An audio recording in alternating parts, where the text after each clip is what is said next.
नमस्कार दोस्तों, मेरा नाम है पंकज दुबे और आज हम बात करने वाले हैं दोस्तों अमेरिका के बारे में। दोस्तों यहाँ पे आप देख सकते हो डोनाल्ड ट्रंप का बयान आया कि मैं 100% टैरिफ लगा दूंगा ब्रिक्स कंट्रीज के ऊपर। तो रसिया ने वार्निंग देते हुए कहा कि देखिए जो आपका ये 100% का टैरिफ वाला प्लान है ये बैकफायर कर जाएगा, क्योंकि इसको बोलते हैं ना एक इनवर्स रेस्पॉन्स आएगा जिससे यूएस को ही लॉस होने वाला है। तो आगे चल करके दोस्तों इसको हम बोलते हैं ना डिस्कस करने वाले हैं टोटली। अब यहाँ पे देख रहे हो दोस्तों, यूएस बोल रहा है कि हम $725 मिलियन का वेपन्स प्रोवाइड करेंगे यूक्रेन को। बोलेंगे भैया ड्रोन सिस्टम्स ले लो, यहाँ पे पर्सनल लैंडमाइंस ले लो, लेकर जाओ और 1 साल तक लड़ते रहो। प्लस दोस्तों खबर ये भी आ रही है कि जो यूक्रेन की जो ट्रूप्स है ये पूरी तरह से थक चुके हैं। ये बोल रहे हैं भैया हमको समझ में नहीं आ रहा कि हम लड़ क्यों रहे हैं और चल क्या रहा है, हमको तो कोई फ्यूचर नहीं दिख रहा है कि हम जीतने वाले हैं यहाँ पे। प्लस दोस्तों यहाँ पे खबर ये भी है कि नॉर्थ कोरिया किम जोंग बोल रहा है पुतिन को, भाई तुझे जितना मदद चाहिए पूरी मदद मिलेगी, जो चाहिए मिलेगा, दम लगे रहो। यहाँ पे देख रहे हो दोस्तों, 60 नॉर्थ कोरियन मिसाइल्स को बोलते हैं ना रसिया ने मारा है कहां पे, यूक्रेन के अंदर। तो चलिए दोस्तों फटाफट देख लेते हैं यहाँ पे एक्चुअल में चल क्या रहा है।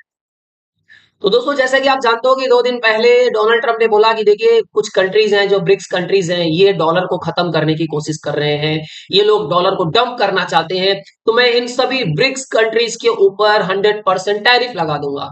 तो ब्रिक्स कंट्रीज की तरफ से फिर रसिया का बयान आया। रसिया ने बोला अच्छा अगर आपका ये जो प्लान है कि आप 100% टैरिफ लगाने वाले हो ब्रिक्स कंट्रीज के ऊपर तो ठीक है लगा दीजिए, गो अहेड। इससे तो नुकसान सबसे ज्यादा यूएस को ही होने वाला है। अगर बोलते हैं ना यहाँ पे हम देख रहे हो आप यहाँ पे 2024 का मैं यहाँ बता रहा हूँ अगस्त का, तो यूएस के साथ में जो ट्रेडिंग पार्टनर है उसमें नंबर 1 पे कौन आता है, मैक्सिको, फिर कनाडा, फिर नंबर 3 पर कौन आता है, चाइना। हालांकि बोलते हैं ना ट्रंप ने बोला था कि 25% मैं मैक्सिको और कनाडा पे क्या करने वाला हूँ, टैरिफ लगाने वाला हूँ, क्योंकि ये लोग ड्रग्स को और इलीगल इमिग्रेशन को लेकर के मेरी बात नहीं सुन रहे हैं। प्लस बोला था कि 25% चाइना पे भी लगाऊंगा, 10% एक्स्ट्रा लगा दूंगा। अब खबर आ रही है कि ब्रिक्स कंट्री में चाइना भी आता है तो 100% टैरिफ यहाँ पे लगा दिया जाएगा। तो दोस्तों यहाँ पे अगर बोलते हैं ना कि अगर ये बोलते हैं ना पॉसिबिलिटीज होती है कि अमेरिका क्या करता है, चाइना के ऊपर भी लगा देता है सैंक्शंस, यहाँ पे टैरिफ लगा देता है, भारत के ऊपर भी टैरिफ लगा देता है, तो नुकसान सचमुच में किसका होने वाला है, यूएस का ही होने वाला है। क्योंकि जो सामान इनको अभी $100 में मिल रहा है, जब ये क्या कर देंगे भाई साहब टैरिफ लगा देंगे 100%, तो वो सामान कितने में मिलेगा, $200 में। तो सफर कौन करेगी, अमेरिका की जनता ही सफर करने वाली है। उसके साथ ही साथ दोस्तों यहाँ पे ये भी चीज क्लियर कर देना चाहता हूँ कि देखिए यूएस जो बोलते हैं ना काफी डिपेंडेंट है किस पे, चाइना पे, क्योंकि चाइना क्या करता है बहुत सस्ते सस्ते सामान बना करके क्या करता है यूएस में बेच देता है। और अगर मैं इंडिया की बात करूं, इंडिया के एंगल से बात करूं दोस्तों, तो इंडिया बोलते हैं ना मेडिसिन बहुत एक्सपोर्ट करता है, किसको, यूएस को। तो यूएस काफी बोलते हैं ना, यहाँ पे आप देख सकते हो 13.1% का शेयर क्या करता है भारत रखता है, कहां पे, अमेरिका के अंदर मेडिसिन सेक्टर में। तो हमने क्या किया था 2023 का आंकड़ा देखने जाओगे तो लगभग $9 बिलियन का हमने क्या किया था, यहाँ पे उनको मेडिसिन प्रोवाइड किया था। तो यहाँ पे अगर बोलते हैं ना भारत को भी आप 100% टैरिफ लगा दोगे तो दवाइयों का तुम्हारे यहाँ पे प्रॉब्लम हो सकता है।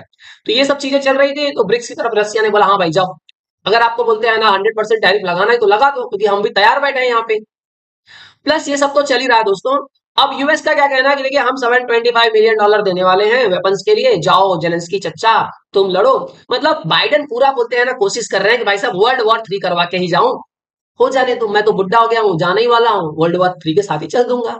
अब देखिए दोस्तों अभी बोलते हैं ना बाइडेन को लेकर के एक खबर अब रिसेंट में और आई थी कि इन्होंने अपने बेटे, इनका बेटा है जो ये देखिए हंटर बाइडेन, इनके ऊपर बोलते हैं बहुत सीरियस मामला चल रहा था यूएस के अंदर। तो बताया जा रहा था भाई साहब ये जितने भी मामले हुए इनके ऊपर, उसमें खबर ये आ रही थी कि 10 से 20 साल तक इनको बोलते हैं ना जेल हो सकती है।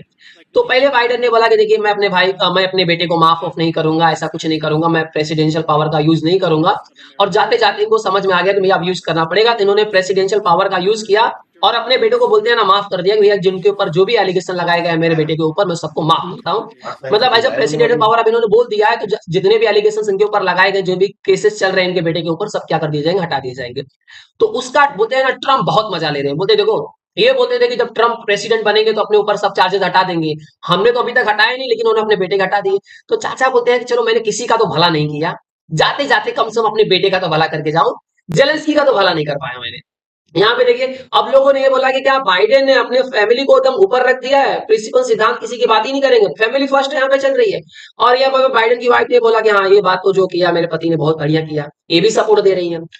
मतलब अब चाचा बाइडेन पूरी कोशिश कर रहे हैं कि भैया वर्ल्ड वॉर 3 हो ही जाए। यूएस बोल रहा है भैया क्या करने वाले, $725 मिलियन का क्या करने वाले, मिलिट्री असिस्टेंस प्रोवाइड करने वाले हैं यूक्रेन को। यूक्रेन को करेंगे बेटा लड़ो 1 साल, ट्रंप आएगा ना पैसा नहीं देगा, कोई टेंशन नहीं है, 1 साल लड़ो हम पैसा दे रहे हैं। तो यहाँ पे कोशिश भैया कि 1 साल तक इनको लड़ा दिया जाए। अभी देखिए ये सब तो चल रहा है, लेकिन जो यूक्रेन की फोर्सेस है वो जमीन हालात समझ रही, वो बोल रही भैया ये सब क्या चल रहा है। उनका कहना है भैया हम क्यों लड़े और हमको कहाँ होना चाहिए था। यूक्रेन की फोर्सेस बोल रहे भैया हमको यहाँ पे कुर्स वाले रीजन में होना ही नहीं चाहिए था। अब देखिए दोस्तों ये आप इमेज देख रहे हो यहाँ पे 16 अगस्त की है। तो ये पूरा एरिया जो रसिया का है उसको क्या किया था, यूक्रेन ने क्या कर लिया था, उस पर कब्जा कर लिया था। अब तस्वीर आ रही है 1 दिसंबर की। ये देखिए थोड़ा सा मैं जूम कर देता हूँ। ये तस्वीर है दोस्तों 16 अगस्त की। अब यहाँ पे जो तस्वीर आपको देखने को मिल रही होगी 1 दिसंबर की है। तो यहाँ पे मैं पहले आपको ये बता दूं, ये कि जो येलो वाला देख रहे हो वो रसिया के कंट्रोल में है, और ये जो आप रेड वाला देख रहे हो ना वो रसिया मिलिट्री के कंट्रोल में है लेकिन लिमिटेड है। और ये जो पिंक वाला देख रहे हो ये यूक्रेन एडवांसेस कर रहा है भाई साहब। अब देखिए यूक्रेन पहले यहाँ पे पूरा फुल कैपेसिटी में था, अब यहाँ पे देखिए यूक्रेन लगभग बोलते हैं ना ये इतना बचा हुआ है। बाकी रसिया क्या करते जा रहा है, वापस से रिगेन करते जा रहा है। तो कहने का मतलब ये बताया जा रहा है कि 50% से ज्यादा बोलते हैं ना रसिया ने अपने पूरे एरिया को वापस ले लिया, कुछ ही बचा हुआ है। तो उसमें बोला गया कि भाई साहब ये तो बस पुतिन की प्लानिंग थी, पुतिन चाहते थे कि भैया कुछ ऐसा करना, उसके लिए उन्होंने क्या किया था, एक दरवाजा खोल दिया, भैया तुम यहाँ आ जाओ घुस जाओ। अब देखिए यहाँ पे यूक्रेन के सोल्जर्स बोल रहे हैं कि देखो the tone is dark even angry the situation is getting worse every day we don't see the goal our land is not here. हम यहाँ क्यों लड़ रहे हैं हमको समझ में नहीं आ रहा है।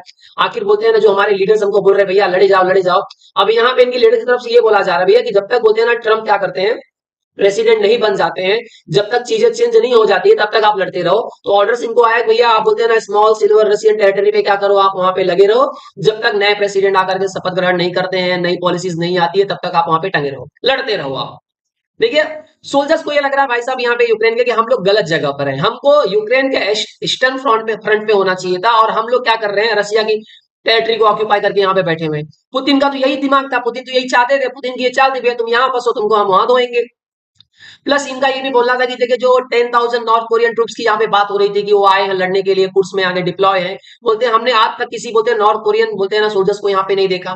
प्लस यहाँ पे यूक्रेन की तरफ से बोला गया है कि अगर आप किसी नॉर्थ कोरियन बोलते हैं सोल्जर्स को पकड़ोगे अलाइव और डेड तो आपको क्या मिलेगा, पुरस्कार मिलेगा। अब इनको यहाँ पे बोला गया भाई साहब कि आप क्या करो, कैप्चर करो नॉर्थ कोरियन प्रिजनर्स को, उनके डॉक्यूमेंट के साथ में भाई ये नॉर्थ कोरियन ही है, तो आपको क्या मिलेगा भाई साहब, रिवार्ड मिलेगा आपको। ड्रोन रिवार्ड में क्या मिलेगा, ड्रोन्स मिल सकता है या एक्स्ट्रा लीव मिल सकती है, इस टाइप के भाई साहब रिवार्ड मिलने वाले हैं यहाँ पे।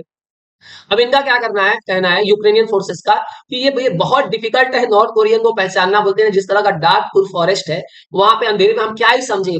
अब रसिया मिलिट्री बोलते हैं आगे होगी, यूक्रेन वालों को तो इसके इनको क्या बोलते हैं कोरियन को क्या करके रखी, पीछे करके रखी होगी। भाई साहब कहाँ दिखेंगे वो लोग काले काले, नहीं सॉरी माफ करिए काले काले नहीं हो लोग। अब यहाँ पे प्लस ये भी बोला जा रहा है कि भाई साहब 1,000 से ज्यादा यूक्रेनियन सोल्जर्स क्या हो गए हैं, या तो मारे गए हैं या तो मिसिंग हो गए हैं, कहां से, कुर्स वाले रीजन से। तो ये जो सोल्जर्स है वो बहुत अपनी चिंता व्यक्त कर रहे हैं, भाई साहब हमको समझ में नहीं आ रहा है हम यहाँ क्यों लड़ रहे हैं। और बोलते हैं ना आदेश ये आ रहा है भाई साहब आप क्या करो, आप होल्ड ऑन करके रखे रहो जब तक यहाँ पे बोलते हैं ना नया प्रेसिडेंट नहीं चुन करके आ जाएंगे। नया प्रेसिडेंट मतलब कौन, यहाँ पे ट्रम्प की बात हो रही है कि जब प्रेसिडेंट बोलते हैं ना ट्रम्प यहाँ पे शपथ ग्रहण कर लेंगे उसके बाद नई पॉलिसी बनेगी, फिर क्या होगा सब देखा जाएगा, तब तक तुम लड़ते रहो। तो दोस्तों ये सब हालात देख करके एक चीज तो क्लियर लग रहा है कि ट्रम्प के आने के बाद ना चीजें बहुत बदल जाएंगी।